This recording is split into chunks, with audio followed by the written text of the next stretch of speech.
home to the unknown immigrant. The entrance gaped, a black moor against the green hillside. Birds avoided it. Animals steered clear. Only silence seemed at home near the tunnel's mouth. A silence that felt heavier than air, deeper than any natural quiet. This was a place where sound went to die. A shiver ran down my spine despite the summer sun.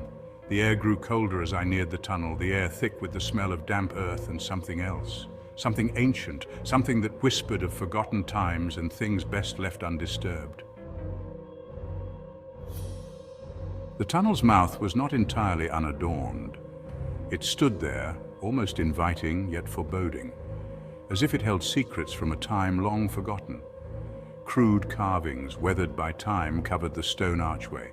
Each mark seemed to tell a story, a tale of ancient hands that once etched their lives into the rock. Spirals, strange symbols, and figures that might have been human once. These carvings were enigmatic, their meanings lost to the ages, leaving only whispers of their original intent. Now they were little more than suggestions, their features lost to the endless march of time. The erosion had turned them into ghostly remnants, barely recognizable. One carving, clearer than the rest, depicted a line of figures marching into the tunnel. It was as if they were on a solemn journey, a pilgrimage into the unknown, but there were no carvings showing anyone coming out. The absence was haunting, a silent testament to the tunnel's dark reputation. Local legend claimed the tunnel was cursed, that those who entered never returned. The stories were passed down through generations, each telling more chilling than the last. I used to think they were just stories. Now I wasn't so sure. Standing at the entrance, I felt a chill run down my spine. The air was thick with an unspoken dread, and the whispers in the stone seemed to call out to me, urging me to uncover their secrets. Taking a deep breath, I stepped inside.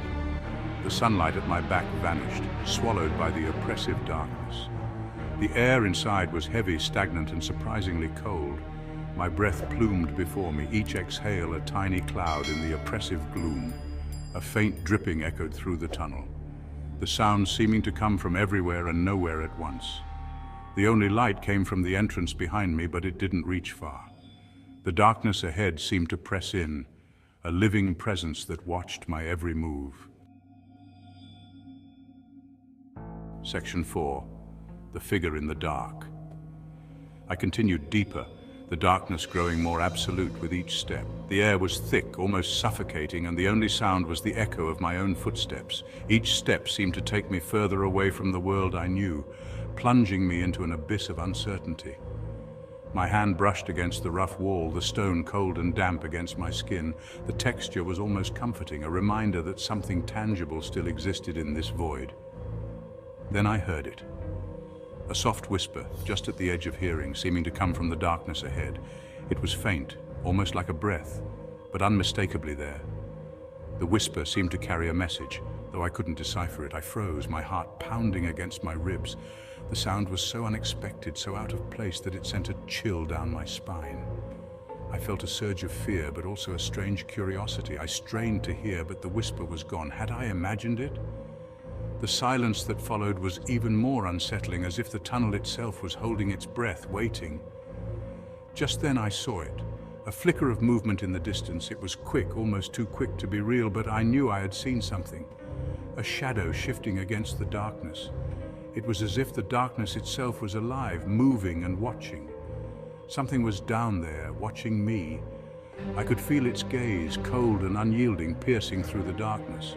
The sense of being watched was overwhelming, and I knew I had to keep moving, but the fear rooted me to the spot. Section 5. Flight. The very word conjures images of desperate escape, of a heart pounding in the chest, of a mind racing with fear. Terror, primal and immediate, seized me. It was a fear that gripped my soul, making every muscle tense, every nerve scream for action. I didn't wait to see what lurked in the darkness. Turning, I ran. My breath came in ragged gasps, my heart pounding like a drum in my ears. The ground was uneven, my feet stumbling over unseen obstacles. Each step was a battle, each moment a struggle to keep moving forward. Behind me, the whispers grew louder, joined by the sound of pursuit. They were not just whispers. They were taunts, promises of what would happen if I was caught. The light at the tunnel's entrance was a beacon, a promise of safety. It was hope in the midst of despair, a goal that seemed so close yet so far. But the darkness seemed to cling to me, slowing my progress. It was as if the shadows themselves were alive, reaching out to pull me back. I could hear it now, the rasping breath, the thud of heavy footsteps closing in.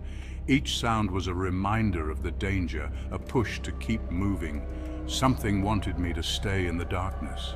It was a presence, malevolent and persistent, that seemed to feed on my fear, growing stronger with each passing second. Section 6. The tunnel's claim. Bursting out of the tunnel, I didn't dare slow down. Not until I was far from that place, far from the whispers and the shadows. Behind me, the tunnel stood silent, its secrets locked within its depths. The carvings took on a new meaning now. They weren't just stories. The tunnel took people. It lured them in with whispers and shadows, then swallowed them whole. And the most terrifying thought, it might not be finished. Follow us for more mystery. Goodbye.